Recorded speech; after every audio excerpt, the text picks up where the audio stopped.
अस्सलाम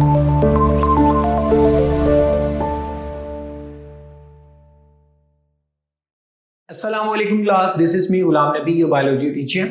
okay dear students, आज जो टॉपिक स्टार्ट करने जा रहे हैं चैप्टर नंबर 3 का सबसे लास्ट टॉपिक है cellular and subcellular organelles. Chapter number 3 उसका जो सबसे लास्ट टॉपिक है categories of stem cell. Stem cell हमने पीछे पढ़ रहे थे कि जिसमें रिमार्केबल एबिलिटी होती है, डिफरेंशिएट हो जाते हैं न्यू सेल्स के अंदर। उसके अंदर हमने पहले भी उसकी कैटेगरीज पढ़ी थी डियर स्टूडेंट्स, लेकिन वो कैटेगरीज की जो आप कह लें कि वो डिफरेंट कैटेगरीज बन रही थी स्टेम सेल्स की, वो बन रही थी on the type of cells. ठीक हो गया, दे कैन मेक, कि कितनी टाइप के वो सेल्स मेक कर सकते हैं। उसमें आपने पढ़ा टोटीपोटेंट था जो सब तरह के सेल्स बना रहा था, प्लूरीपोटेंट जो मोस्टली सेल्स बना रहा था, फिर उसके बाद मल्टीपोटेंट, ओलिगो और यूनिपोटेंट। ठीक है, तो आज भी हम स्टेम सेल्स की कैटेगरीज ही पढ़ने जा रहे हैं, बट ये जो कैटेगरीज बनती हैं ये स्पेसिफिक बेसिस के ऊपर बनती हैं, और वो बेसिस क्या है? On the basis of their origin, कि जिस जगह से वो स्टेम सेल्स लिए जा रहे हैं वो बेसिस, उन ओरिजिन की बेसिस के ऊपर स्टेम सेल्स की डिफरेंट कैटेगरीज बनेंगी। तो वन बाय वन हम उन कैटेगरीज को डिस्कस करते हैं। सबसे पहले dear students, embryonic stem cells, इनको ESCS भी बोलते हैं। ठीक है, एम्ब्रियोनिक स्टेम सेल्स। अब एम्ब्रियोनिक स्टेम सेल्स नाम सजेस्ट कर रहे हैं कि ये समहाउ एम्ब्रियो से डिराइव होंगे। ठीक है, एम्ब्रियो क्या चीज होती है? जब हमारी बॉडी में बनता है जाइगोट, जाइगोट के बाद देखिए हमारी बॉडी में फॉर्मेशन होती है जाइगोट की, जाइगोट में फर्दर डिवीजन होती है तो वो क्या बना देते हैं? एम्ब्रियो। अब वो ये बात करता है कि ये जो सेल्स हैं ये डिराइव होते हैं inner mass sales of blastocyst, early stage of embryo. जब एम्ब्रियो अपनी किस स्टेज में होते हैं? अर्ली, शुरुआती स्टेजेस में होते हैं, तो वहां पे एक फॉर्म बनती है या सेल्स बनते हैं, उनको बोलते हैं ब्लास्टोसिस्ट। क्या बोलते हैं? ब्लास्टोसिस्ट। उन ब्लास्टोसिस्ट के अंदर से इनर मैस जो है, इनर सेल मैस उन ब्लास्टोसिस्ट का अगर हम ले, ठीक है, तो उससे हम लोग क्या चीज बना सकते हैं? Embryonic stem cells. तो दोबारा से डिफाइन कर रहा हूं, ये डिराइव होते हैं किससे? जो अर्ली स्टेज एम्ब्रियो होती है, एम्ब्रियो का अर्ली स्टेज होता है, उसके अंदर जो सेल्स हैं ब्लास्टोसिस्ट, इनका इनर मैस लिया जाता है, उनको बोलते हैं एम्ब्रियोनिक स्टेम सेल्स। ये जो स्टेम सेल्स होते हैं ये किस नेचर के होते हैं? प्लूरीपोटेंट। प्लूरीपोटेंट का मतलब हमने पीछे पढ़ा है कि जो mostly cells of the body या मोस्ट टाइप ऑफ सेल्स जो है उनके अंदर डिफरेंशिएट अपने आप को करवा सकते हैं। तो यहां पर भी लिखा हुआ है differentiate into all types of cells in the body. Body के ऑलमोस्ट ऑल सेल के टाइप्स में ये अपने आप को डिफरेंशिएट करवा सकते हैं। अब वो ये बात करते हैं कि इन सेल्स के अंदर जो एम्ब्रियोनिक स्टेम सेल्स है बड़ा हाई डिफरेंशिएशन पोटेंशियल होता है। इनकी अगर पोटेंसी की बात करें तो डिफरेंशिएशन का जो पोटेंशियल है वो बहुत ज्यादा है। आगे वो ये बात कर रहे हैं making them extremely versatile for research and therapy. ये चीज इनको बहुत ज्यादा वर्सेटाइल का मतलब है बहुत ज्यादा वसी बना देती है। किन दो प्रोसेसेस के लिए? कि इनके ऊपर रिसर्च भी की जा सकती है और इनको इजीली थेरेपी के अंदर भी यूज किया जा सकता है, क्योंकि डिफरेंशिएशन पोटेंशियल बहुत हाई है इन सेल्स में। स्टूडेंट, लेकिन कुछ एथिकल कंसर्न्स आ जाते हैं जी इसके अंदर।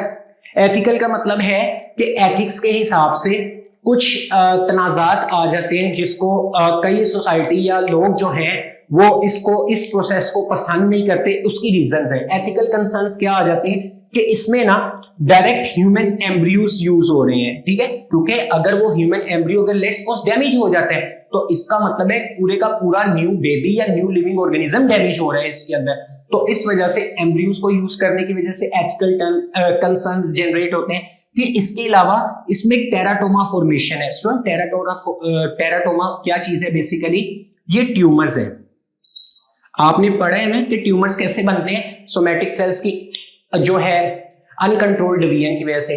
तो इसमें क्या होता है? इसमें डिफरेंट टाइप के जो सेल्स जो कि आगे चल के डिफरेंशिएट हो रहे होते हैं, एम्ब्रियोनिक सेल डिफरेंट सेल के टाइप्स में, तो वो वेरियस सेल्स के अगर डिवीजन अनकंट्रोल्ड हो जाए तो वो जो ट्यूमर बनाता है उसको बोलते हैं टेराटोमा फॉर्मेशन। वो वजह हो सकती है। और इसके अलावा इसमें क्या होता है? पोटेंशियल इम्यून रिजेक्शन, क्योंकि ये सेल्स अगर किसी दूसरे ऑर्गेनिज्म के अंदर लग रहे हैं, ये वहां पर जाके डिफरेंशिएट हो रहे हैं, तो हो सकता है कि वो वाला इम्यून सिस्टम इनको क्या कर दे? रिजेक्ट कर दे। इन सेल्स में जब आगे डिफरेंशिएट होना है किसी ऑर्गेनिज्म में तो वो इम्यून रिजेक्शन आ जाएगी उसके अंदर। इम्यून सिस्टम दूसरे ऑर्गेनिज्म का इसको एक्सेप्ट नहीं करेगा। स्टूडेंट, नेक्स्ट टाइप है adult stem cells. Adult stem cells को ASCS भी बोलते हैं। ये क्या होते हैं? अडल्ट स्टेम सेल्स जो होते हैं, देखें ये ऐसे स्टेम सेल्स होते हैं जो फुली तौर पर मेच्योर फॉर्म में होते हैं, इनको बोलते हैं एडल्ट स्टेम सेल्स। अब सिर्फ बॉडी के कुछ खास किस्म के टिश्यूज में थ्रू आउट द बॉडी ये प्रेजेंट होते हैं, जैसे कि कौन कौन से टिश्यूज में, जैसे बोन मैरो की बात कर ले, बोन के एंड के ऊपर जो सॉफ्ट पार्ट होता है उसको क्या बोलते हैं, बोन मैरो, उसमें पाए जाते हैं, फैट्स में पाए जाते हैं, और ब्लड में ये एडल्ट स्टेम सेल्स पाए जाते हैं। अब वो ये बात करता है कि ये मल्टीपोटेंट नेचर के होते हैं। मल्टीपोटेंट का मतलब क्या है, डिफरेंशिएट होते हैं, डिफरेंट टाइप ऑफ सेल्स में भी डिफरेंशिएट होते हैं, बट वो डिफरेंट टाइप ऑफ सेल्स हैं वो सेम फैमिली से बिलोंग करते हैं। जैसे कि हमने कल पढ़ा था हीमोपोटेंट सेल्स, ठीक है, तो वो सिर्फ और सिर्फ ब्लड सेल्स ही बना रहे थे, या व्हाइट ब्लड सेल्स या रेड ब्लड सेल्स या प्लेटलेट्स। तो ये डिफरेंशिएट हो सकते हैं but limited range of cell types में, और वो भी डिपेंड करता है कि किन टिश्यूज से वो सेल लिए गए हैं या किन ऑर्गन से वो सेल्स लिए गए हैं, सिर्फ उन्हीं में डिफरेंशिएट कर सकती हैं। अच्छा, आगे अगर इनको यूज किया जाता है एडल्ट स्टेम को तो इसका कुछ फायदे होते हैं, इसमें एथिकल कंट्रोवर्सी नहीं होती भी है तो बहुत कम होती है, ठीक है, क्योंकि इसमें एम्ब्रियो डैमेज नहीं हो रहा। स्टूडेंट उसके बाद है lower immune rejection. Immune rejection क्या होता है, बहुत कम हो जाता है, क्यों, क्योंकि ये उसी पर्सन के स्पेसिफिक टिश्यू या सेल से उस एडल्ट स्टेम सेल्स को निकाला जाता है, उसी के अंदर चेंजेस करके उसको पर्सन के अंदर इंट्रोड्यूस दोबारा से कर दिया जाता है। तो क्या होता है, क्योंकि वो पेशेंट के अपने ही सेल्स होते हैं, अपने ही टिश्यू से लिए गए होते हैं, तो इम्यून रिजेक्शन इसमें के चांसेस बहुत ज्यादा कम या ना होने के बराबर हो जाते हैं। स्टूडेंट उसके बाद है बट ये इसमें लिमिटेशन ये आती है कि ये लिमिटेड डिफरेंशिएशन पोटेंशियल रखते हैं, harder to isolate and culture.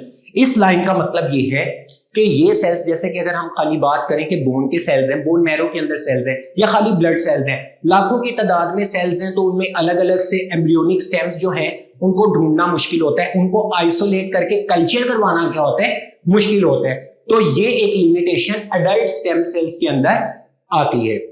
Student third जो टाइप है इसका नाम है इंड्यूस प्लूरिपोटेंट स्टेम सेल्स, इसको शॉर्ट फॉर्म है IPSCs, ठीक है, induce pluripotent stem cells. Pluripotent हमने पीछे भी डिस्कस कर लिया, जो बॉडी के मोस्ट ऑफ द सेल्स के अंदर डिफरेंशिएट इजीली हो सकते हैं। अब इसमें होता क्या है, ये इनसे थोड़ा सा डिफरेंट प्रोसेस है, वो इस तरह से कि ये जो सेल्स होते हैं जनरेटेड इन लैब रीप्रोग्रामिंग, इसके अंदर क्या किया जाता है कि एडल्ट की बॉडी के अंदर जो सोमैटिक सेल्स हैं, उनकी बॉडी के सेल्स हैं, उनको निकाला जाता है, उनके अंदर रीप्रोग्रामिंग की जाती है, और रीप्रोग्रामिंग करने के बाद उनको प्लूरिपोटेंट स्टेट के अंदर प्लूरिपोटेंट स्टेट के अंदर उनको कन्वर्ट कर दिया जाता है स्पेशल ट्रांसक्रिप्शन फैक्टर्स के जरिए। ट्रांसक्रिप्शन फैक्टर्स का मतलब है स्पेसिफिक जेनेटिक चेंजेस लाकर उन सोमैटिक सेल्स को प्लूरिपोटेंट स्टेट के अंदर कन्वर्ट कर दिया जाता है। अब देखिए बॉडी के सोमैटिक सेल्स हैं, वो तो हर किस्म के सेल्स के अंदर कन्वर्ट नहीं हो सकते, तो अब होता क्या है, सोमैटिक सेल्स में इस तरह के चेंजेस लाए जाते हैं, उनकी रीप्रोग्रामिंग की जाती है, उनके जीन्स के अंदर चेंजेस लेके आए जाते हैं कि इनको कन्वर्ट कर दिया जाता है प्लूरिपोटेंट सेल्स में, और प्लूरिपोटेंट स्टेट के अंदर से फिर वो सेल बॉडी के किसी भी टाइप ऑफ सेल्स के अंदर इजीली डिफरेंशिएट हो सकते हैं। स्टूडेंट अब वो ये बात कर रहे हैं कि ये इसमें मोस्टली सेल प्लूरिपोटेंट होते हैं, और वो प्लूरिपोटेंट जो होते हैं वो मोस्टली किसकी तरह के होते हैं, सिमिलर होते हैं एम्ब्रियोनिक स्टेम सेल्स के, जिनके अंदर हाई पोटेंशियल होता है कि वो बॉडी के मोस्ट ऑफ द सेल्स के अंदर अपने आप को डिफरेंशिएट करवा लेते हैं। स्टूडेंट यहाँ पे अगर हम इंड्यूस प्लूरिपोटेंट सेल्स को यूज करते हैं या इस टेक्निक को यूज करते हैं तो इसके कुछ एडवांटेजेस भी हैं हमारे पास और कुछ डिसएडवांटेजेस भी हैं, तो हम वन बाय वन इनको डिफरेंशिएट करते हैं। एडवांटेजेस क्या हैं जी इंड्यूस प्लूरिपोटेंट स्टेम सेल्स को यूज करने के? अब डियर स्टूडेंट पहला एडवांटेज तो ये है कि इसमें कोई एथिकल कंट्रोवर्सी नहीं है, एम्ब्रियो वगैरह डैमेज नहीं हो रहा, इम्यून रिजेक्शन बहुत ज्यादा कम है, तो इसमें एथिकल कंट्रोवर्सीज नहीं है जो कि लिंक्ड होती है किसके साथ, एम्ब्रियोनिक स्टेम सेल्स के साथ। उसमें तो क्या होता है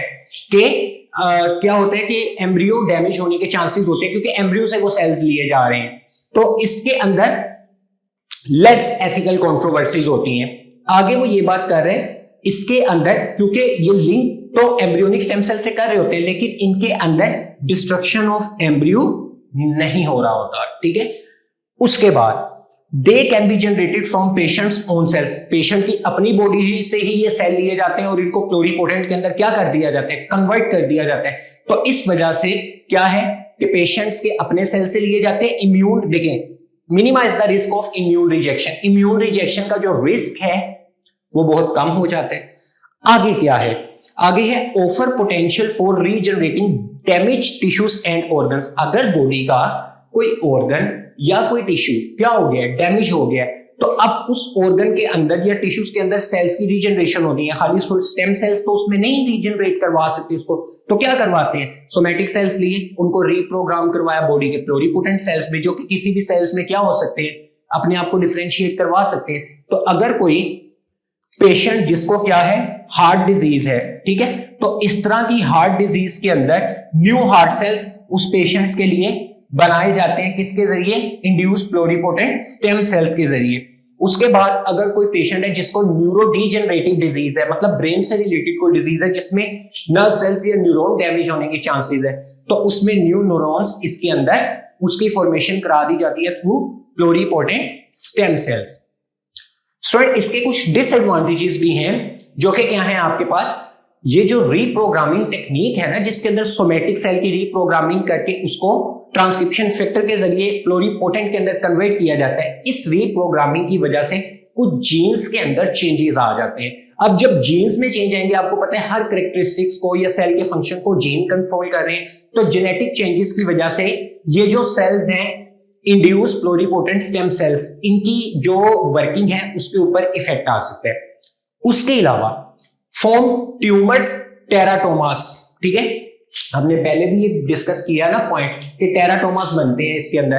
तो टेराटोमास क्या कि अब देखिए बॉडी के डिफरेंट टाइप ऑफ सेल्स के अंदर डिफरेंशिएट हो रहे हैं इंड्यूस प्लोरीपोटेंट सेल्स, तो डिफरेंट सेल्स की अगर कभी जेनेटिक चेंजेस आने की वजह से डिवीजन अगर अनकंट्रोल्ड हो गई है तो टेराटोमास बनते हैं जो ट्यूमर लाइक होते हैं। उसके बाद है directing IPSCs to differentiate into specific fully functional cell types remain a complex task. अगर आप क्या कर रहे हैं, आईपीसीएस को ले रहे हैं और इसको डिफरेंशिएट करवा रहे हैं बॉडी के डिफरेंट टाइप ऑफ सेल्स के अंदर, लेट्स सपोज उसे हार्ट सेल्स भी बना रहे हैं, उससे नर्व सेल्स भी बना रहे हैं, उससे स्टमक के सेल्स भी रीजनरेट कर रहे हैं, स्किन के सेल्स भी, तो सेल्स के अंदर बहुत ज्यादा कॉम्प्लेक्सिटी आ जाती है। तो ये एक अजम्पशन है कि इस तरह डिफरेंट टाइप के सेल्स का जो फंक्शन करना है वो एक बड़ा कॉम्प्लेक्स टास्क बन सकता है, ठीक हो क्या, या बन जाता है, ठीक है। इतने सारे सेल्स का अलग अलग डाइवर्सिटी में फंक्शन करना ये एक कॉम्प्लेक्स टास्क बनता है, ये इसके डिसएडवांटेजेस में आएगा। और लास्ट में difficult to ensure that these cells function properly, तो ये इस चीज को इंश्योर बहुत मुश्किल से करवाया जाता है या करवाया जा सकता है कि ये जो सेल्स डिफरेंशिएट हुए हैं प्लोरीपोटेंट इंड्यूस स्टेम सेल से, ये फंक्शन भी सही तरीके से परफॉर्म करेंगे या नहीं। तो dear students, that was all from today's lecture, जो कि था कैटेगरीज ऑफ स्टेम सेल्स। तो होप सो आपको लेक्चर समझ आ गए और डियर स्टूडेंट्स, तो इसी के साथ हमारा चैप्टर नंबर 3 जो है वो बिल्कुल कंप्लीट हो चुका है। तो डियर स्टूडेंट्स, अपना ख्याल रखें, टेक केयर ऑफ योरसेल्व्स, अल्लाह हाफिज़।